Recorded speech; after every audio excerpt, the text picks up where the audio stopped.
Hey guys, so today we're working on my 1989 Snapper self-propelled push mower. That's kind of a study in contrast, isn't it? Or should we say a walk-behind mower, but it is self-propelled, it is a Snapper, and it is 1989. So, some of you have been with me for quite a while may recall that I bought this mower about 3.5 years ago from a thrift store. I bought it very cheap, and I brought it home and attempted to get it running, and it would not run. It tried to run, but it wouldn't stay running. So I diagnosed that as a blown head gasket. So I replaced the head gasket, and it's just ran fine ever since. It's just a very good mower. It's very well made. It is getting weathered, but that just comes with the territory. It's a working mower. I don't have a whole lot of grass that needs to be cut with a small mower like this. Most of it I do with a lawn tractor, but it is useful for that. So anyway, a few things have cropped up. Nothing very major. None of them major anything, but there's a few things coming up with this that just need to be addressed. So what precipitated is, the last time I used this, the pull cord broke. So that's going to have to be replaced, obviously. And then the self-propelled mechanism was getting a little bit weak on it. Now, it would work pretty good when you first started to use the mower, and then as it got warmed up, I guess things, maybe the belts started to slip or something, but it still worked. It still propelled itself, but not very well. It's pretty weak. So I need to look into that and do that. And it's got a little bit of an oil leak here down the side of the engine, and I know what that's from. That is from the oil fill / oil drain. I wish they had never done that. I don't know why Briggs cheaped out like that and put a plug on it, but they didn't.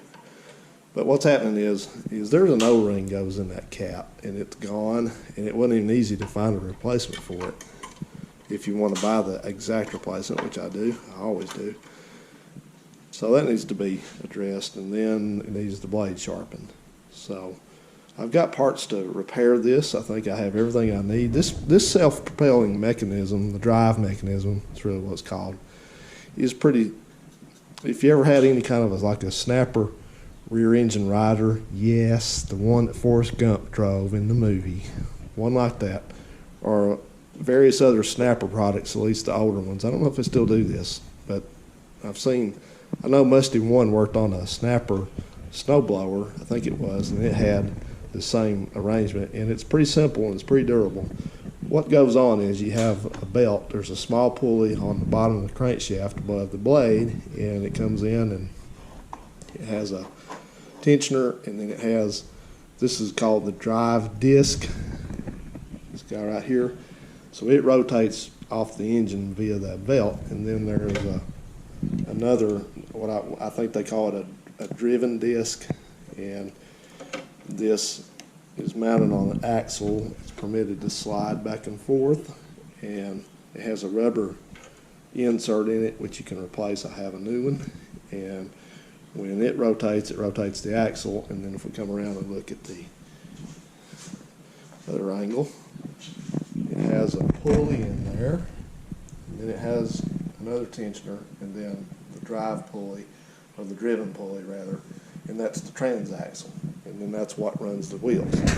So it's kind of it seems that on the face of it, it's complicated, but it's not. It's very durable. It's not like these cheapo mowers that just have a little plastic cog up there that runs one or both of the wheels that invariably strip out. These things can be rebuilt and overhauled and repaired as necessary. And the way it works is you have up at the handle part area, you have it's called ground speed, and you just pull this handle, and that pulley down there moves back and forth. You notice it's not moving very well. It's getting dried out. It needs to be lubricated.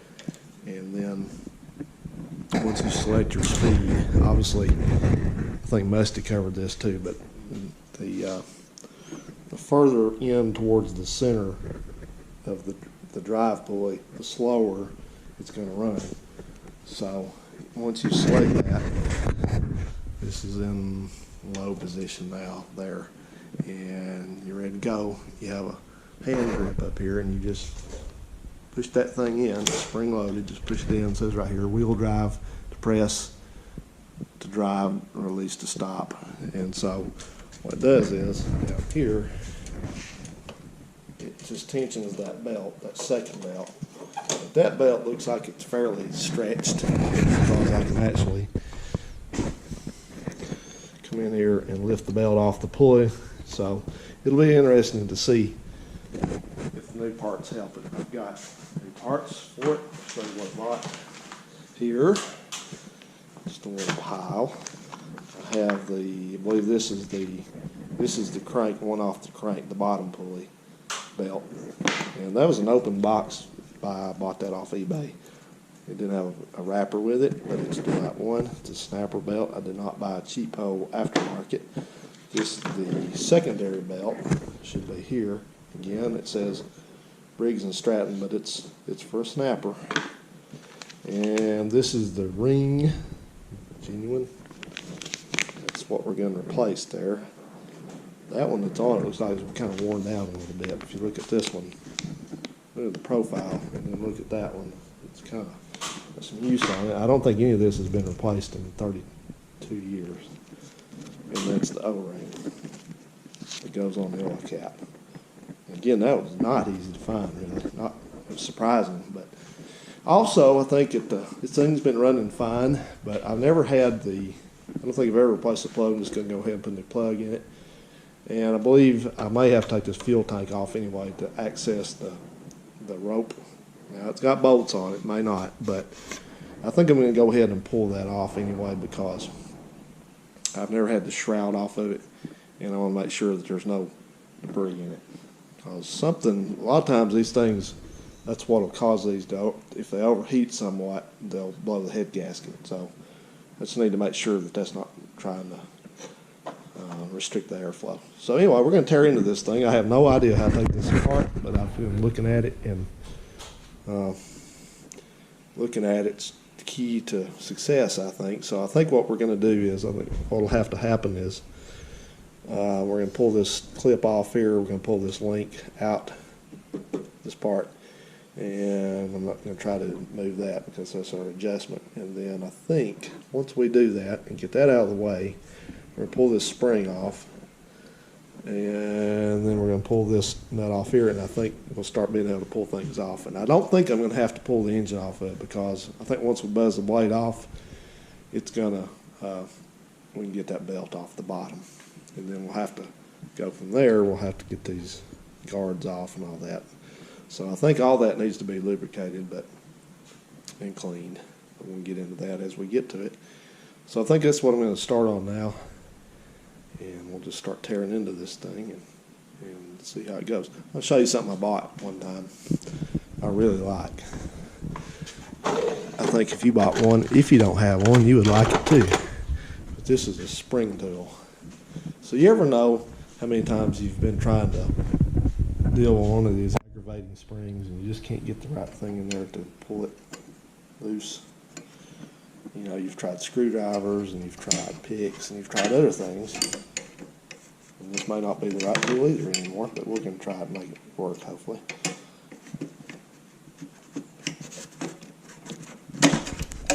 There you go.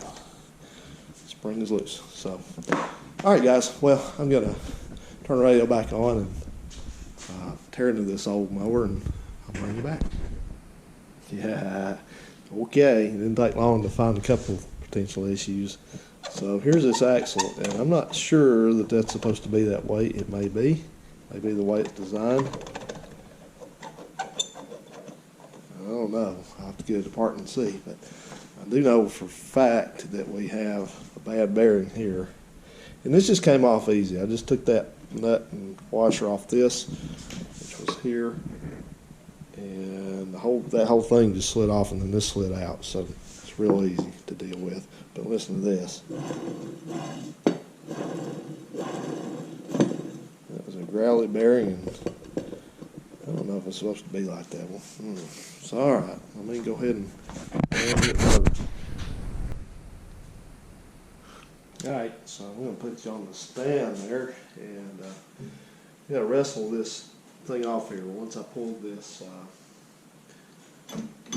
little plate off here, it was on the outside of it. It just kind of fell in here, and there's an O-ring here in this thing that I wasn't sure about, but there's an O-ring right here on the where it was kind of doing this pivoting thing, so maybe that's what it's made. I don't see a bearing, but I got to get the end of that off there.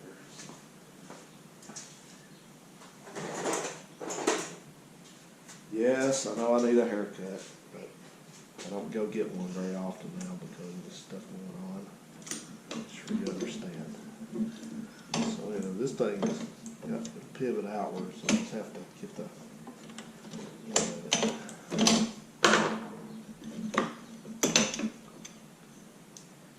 wonder if that'll help me.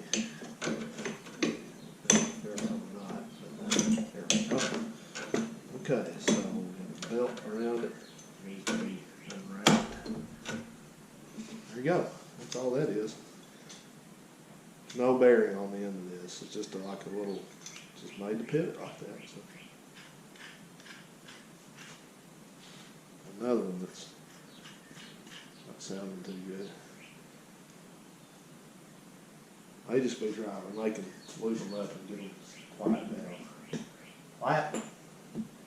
So this thing here needs to be, we'll have to definitely clean this up and all that because it's got some, looks like grease, old grease and things on it. Wait a minute, what's going on here? What kind of video is this where I don't have gloves on? What? Are you kidding me?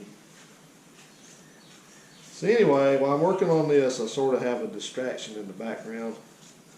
I'm having to deal with a, gloves are no good.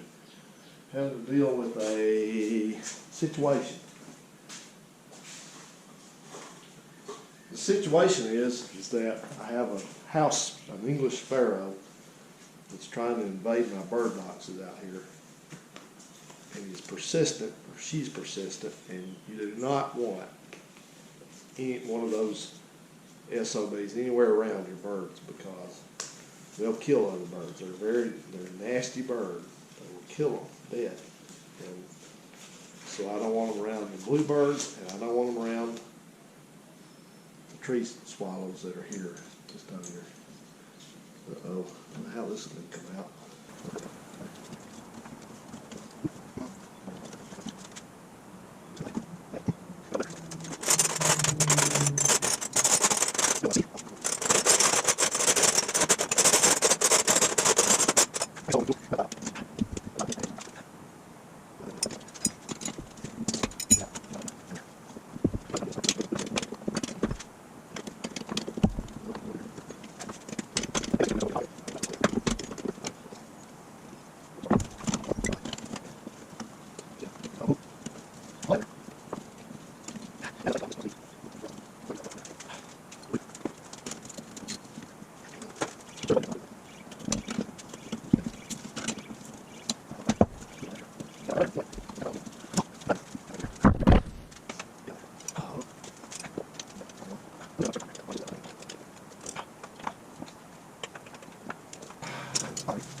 All right, already.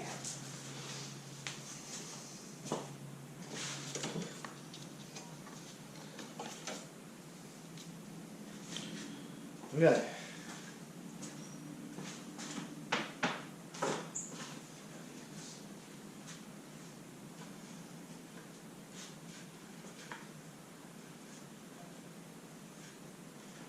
I don't know.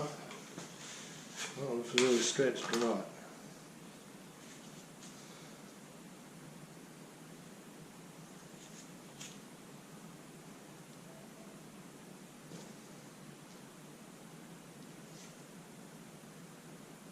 Yeah, it's stretched. It's stretched. Sure is. Okay. So, I think the next thing I'm going to do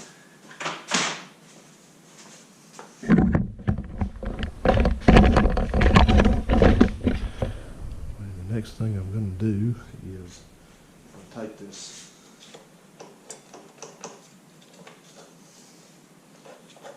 hasn't take that off. I don't even know if that'll come off.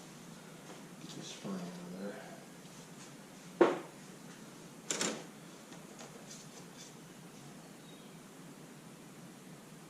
You know what?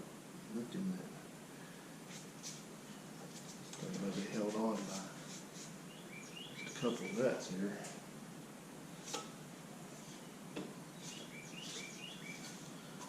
Oh, it can't be that easy. Can it?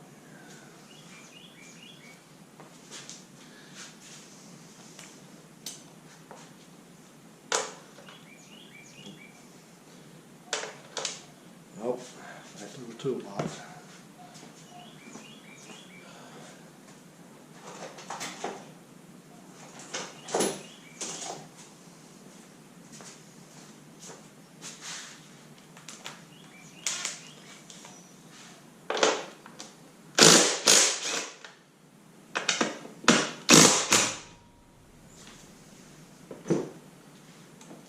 No.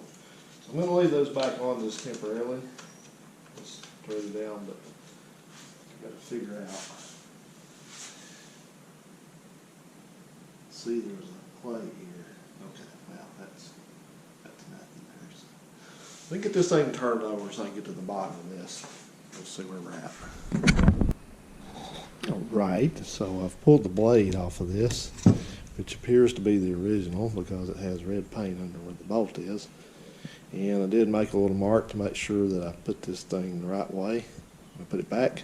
Of course, shouldn't have any problem with this one because of those marks on it. But yes, I have been known to put a blade on upside down.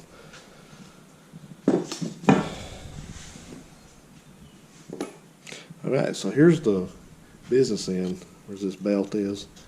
So something is wrapped around this shaft here. Get that cleaned up. The bottom of this mower needs to be scraped off. So I'm going to scrape this thing. I just don't quite know yet how this is going to come off of there. Just know what? We're going to find out. We just take things apart until they come loose. Maybe it's under there. Anyway, enough of that. Let's get scraping and we'll come back when I know something. Anything. I just made a tremendous mess here. So I scraped off the bottom of this and there's just all kinds of stuff built up. That's what rusts your mower deck out. People that want to clean the mower deck out when they use it. So this stuff was, what, ½ inch thick places? But the mower deck is still sound on this one. A little bit of surface rust. So I'll continue scraping that and all that and get this unwound from here and all that. But I made a couple discoveries. Here's the nut that I was looking for hidden under a lump of stuff. And look at this. There was a drain plug. It was also hidden under a big thick glob of stuff. In this mower engine, the engine on it's a little bit, it's just a little bit wet under here, seepy. I noticed, and looking at it here, there's around that parting area of the engine block. This is sunk to the rest of it. It's just a little bit weepy looking there. So I'm just gonna gently put my wrench on those bolts that.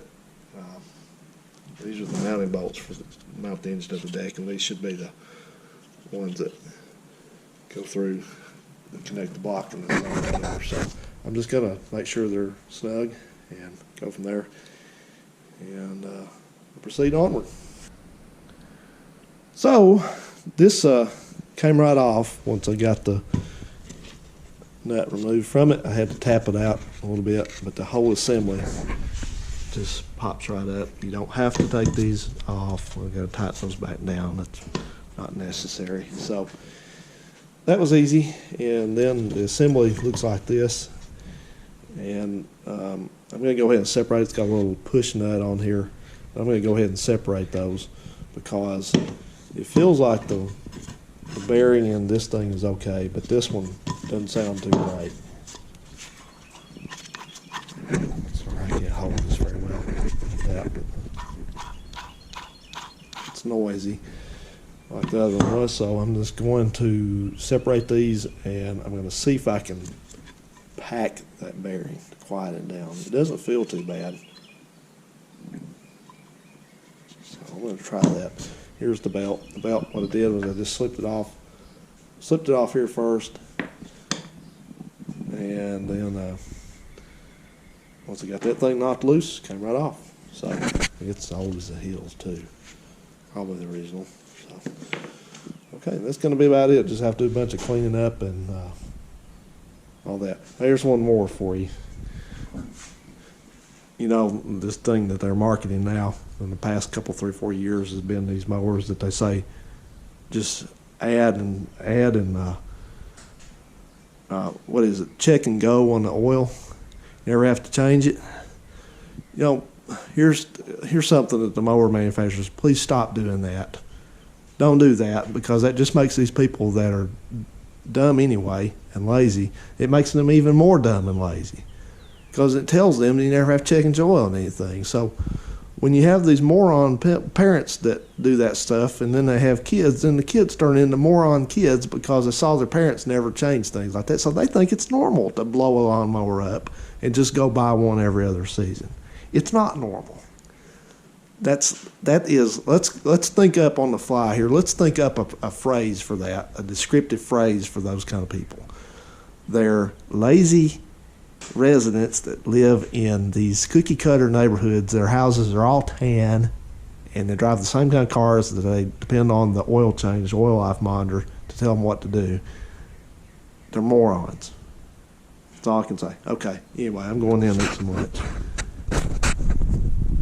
Morons. Just taking off this drive ring now. So all I did is I pulled this. I got this pulled off the axle, and it's little, actually it mounts to this plate, as a matter of fact.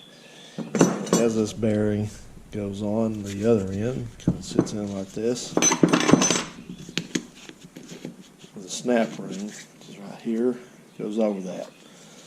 So anyway, I'll show you how to put all that back together, don't worry.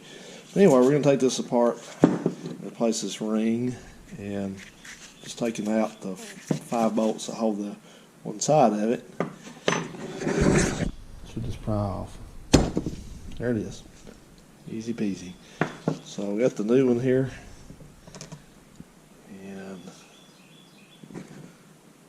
yeah, it's worn some. Not terrible. Hey, we got a new one. We're going to put a new one in.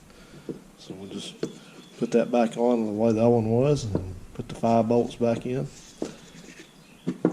I'll tell you what I'm going to do. Before I do that, I'm actually going to take some cleaner and clean this up, solvent, because it's got old grease in it. It looks a little gummy, so I think I'll do that right now. And we'll put her together. One big problem is this thing had a return spring, tensioner spring, I guess, that was gone. Wasn't even there.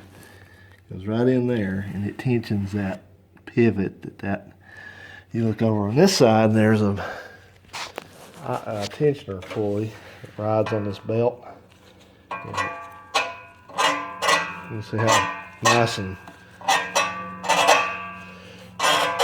well that moves.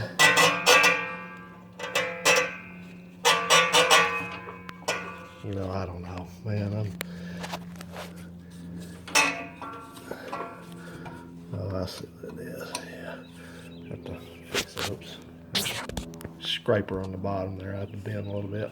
That tab at the end of the spring. Instructions on this are severely lacking. I'll say that. Right in there. All right, we'll get it. So just checking the final drive on this, and like a lot of things, snappers are quite different in what they use. This does not use gear oil per se. It uses what they refer to as 00 oil, grease. They call it grease. So it's not really an oil and it's not really a grease. You don't really need to put what's in your grease gun in it. I think it's a little too thick. But you can buy this stuff by the quart and other ways also. I think Tractor Supply has some, so it's got to have some. I mean, it's not dry, but it's, I don't know what the level it needs to be in it. But I'll pick some up hopefully tomorrow. We'll find out for it and all that. So I think I'm going to go ahead and cap that back up. I think I'm going to go ahead and I forgot to tighten the sump bolts up when I had this thing flipped over. So I guess I'm going to go ahead and flip it back over and do that. And then we're going to look at the top end and see what it takes to get into that rope pull. Had time to take this tank off. So I went ahead and disconnected the fuel line under here where it goes to the shut off. And then I took off that little decorative grill. It has two small screws, one here and one here.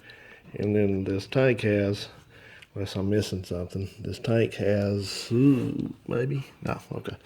1, 2, 3 quarter-inch bolts in it. So, with luck, unless we have missed, oh yeah, we got one under there. I always forget one. Okay, so once you get that big shroud off, it looks just like any other small Briggs engine. So I'm going to clean up this grunge and stuff that's on here, and then we'll get this starter housing off. One bolt here, one bolt here, probably one or two on the end. Yeah, one out here in the throttle cable. Yeah, that's what that is. And I'm going to take the oil dipstick off too. It's got 2 quarter-inch bolts here. All right, get to that. Okay, so that's all taken apart, and it looks pretty clean. No issues. So we'll take a look at this side. Just your standard stuff. We're going to go ahead and get a new plug for it. I don't know how long that one's been in there. I'm going to retort the head again. And so that's probably going to do it. I got to just rewind this starter here. So actually I was cleaning up this dipstick housing, and I found the old O-ring that was supposed to be in the cap, but it ended up way down here at the bottom. I didn't notice it. So because that thing kind of sits down in the below the level of the gas tank. So anyway, I'm going to put the new one in. This time I'm going to cement it in just a little bit to hopefully help that stay where it needs to be. And in the meantime, I'm going to replace this gasket also, this O-ring. It's at the bottom, and got my kit out here. It looks like it's going to be a number 12, or at least that's what's going on it. Maybe it's some sort of unusual size or something like that, just because they could. You know how it is. It seems like no matter what size washer or an O-ring or anything like that you have in stock, it's not going to be ever the exact one that came off of it. I don't know why that's like that, but it seems that way. So we're going to go ahead and replace those, and tomorrow hopefully we'll be able to put this thing back together and test it out.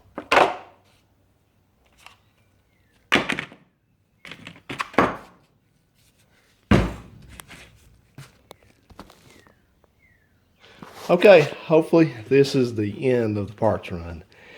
So this stuff took more effort and run around to find than it should have, but I got it. Got a spark plug and pull rope, which will be the last time I buy one of these pull rope kits, because I don't need the handle. I have the handle. Don't need a handle. They force you to take a handle. So next time I'll get on the internet and I'll buy a 100-foot spool of stuff, and that's the end of that. So. And then I got this stuff, which was a little bit difficult to find, not necessarily because it wasn't there, it's just because it was just difficult to find in the store. This is the grease that goes in the gearbox back there, gear case, I guess they call it. And it's a grease. It does not take gear oil. It smells like gear oil, but it doesn't take gear oil. This is thicker because gear oil will leak out.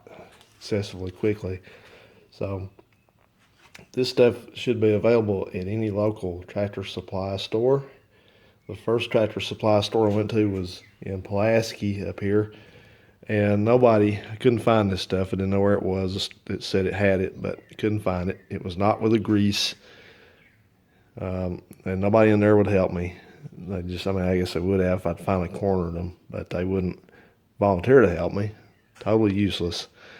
It was about par for that area anyway. So today at lunchtime I was out traveling, so I went to the one in Fairview, and they were 100% helpful, and they didn't even know where to find it until they got to, I guess, the authority that knows where everything's at. So if you need this stuff, you need it for a snapper, or you need it for a cotton picker spindle or something else, it is in the store. It is in the 3-point section, which is the part of the store that has all the hitches and things like that. I would never known to look there. I would look in greases, but that's where they think it ought to be. So once we locate it, I got it. It's not that expensive, about $5 a bottle, I guess. So anyway, I'm going to just go ahead and deal with this stuff. I've got to wrap that starter in there and change the plug, do that, and put it all back together, and we should be able to fire this pig up. Okay, the basic procedure is you wind this spring up on this thing, which means you rotate this starter like you were pulling out on a cord,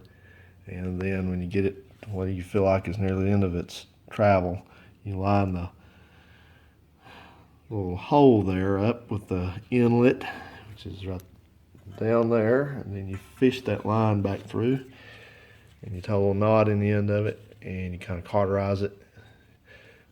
If you're cold war motors, you got plenty of cigarette lighters on hand to do that with, but I don't smoke, so I had to use my utility lighter, which didn't work that well, so I had to end up using a mini torch. But once you're satisfied with that, you don't burn it in two, but what that does, that keeps the knot together, kind of melts it together. This is nylon, and then you can pull the rope back where it's to there, the knot is, and you should be able to let this thing go. Just keep your fingers on it, don't get cut or anything, but just let it retract all the line up that it's going to retract.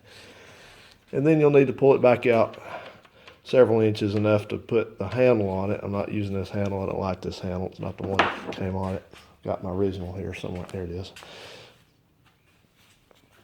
So anyway, you see what they did. Whoops. See what they did. I don't even know if they melted the knot on that one, but I do anyway. But you just, if you do it right, when you let go of it, it should pull the handle back up tight with the thing there. Okay, so just got done topping up this gear case, and I don't know, it was quite a bit. It was quite low. There's no real, they say level with the top of the field, but that seems a little excessive to me, so I've got it probably about an inch down. It should be fine, hopefully. And if anybody's wondering what this stuff looks like, this is what it looks like. Just kind of a thick grease. And don't use 80W90 in it. It's not what it takes. Alright, so we can cap everything up, clean everything up. I'm going to get this thing down off the workbench, as it may be, and put the guard back on, which is over there. This thing will not run without the guard on it. The guard keeps that thing grounded, so when you take it off, or it keeps it from being grounded. That's the case, looks like, actually. So once it take it off, try to run it with this thing off of it. Why would you do that anyway? But if you try to do that, it won't run. All right, let's proceed. Okay, the time is now. So everything back together. I did give this thing a good lubrication all over. Every moving part got some kind of light film of lubrication. Check the oil. I just changed the oil last year and didn't really use it much, so I didn't bother to change it this year, nor the air filter. So anyway, I've gassed it up. I'm going to turn on the fuel. As you can see by the placard here, rotate the fuel shut off to the on position. Don't seem to have any leaks. It's good. Let the carburetor fill.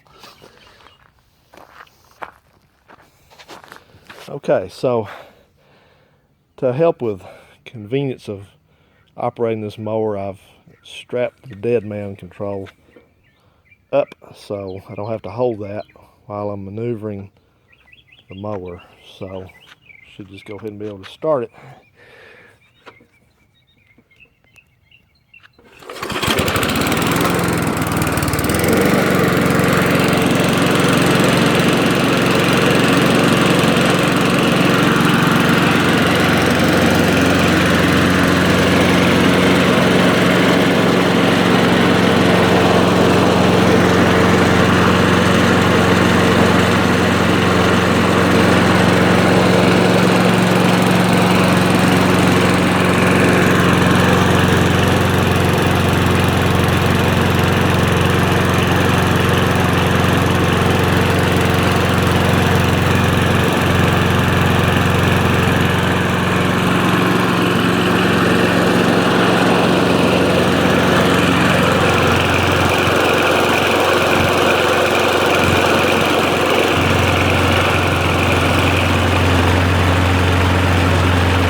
Perfect. Works just great. Much better than it did. Before, it would just, you could easily stop it with your one hand there, but that seems to be working good. So looks like it's cutting decently. It's not a very powerful engine, so it can get bogged down pretty quickly. Sometimes I see just a little bit of something there. I hope this thing's not started to leak.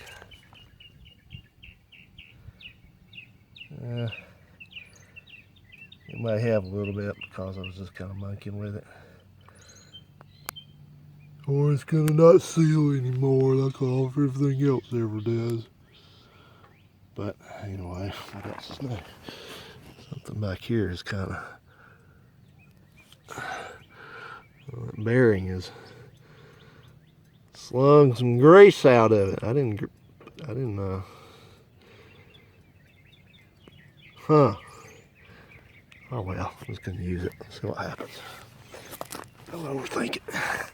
Alright, well, thanks guys. I know this is kind of a, not the best produced video ever because it's kind of handheld. I just didn't have time to monkey with that stupid tripod. But anyway, appreciate you joining in, and we'll put this thing to good use. Hope everybody has a good one. See you around.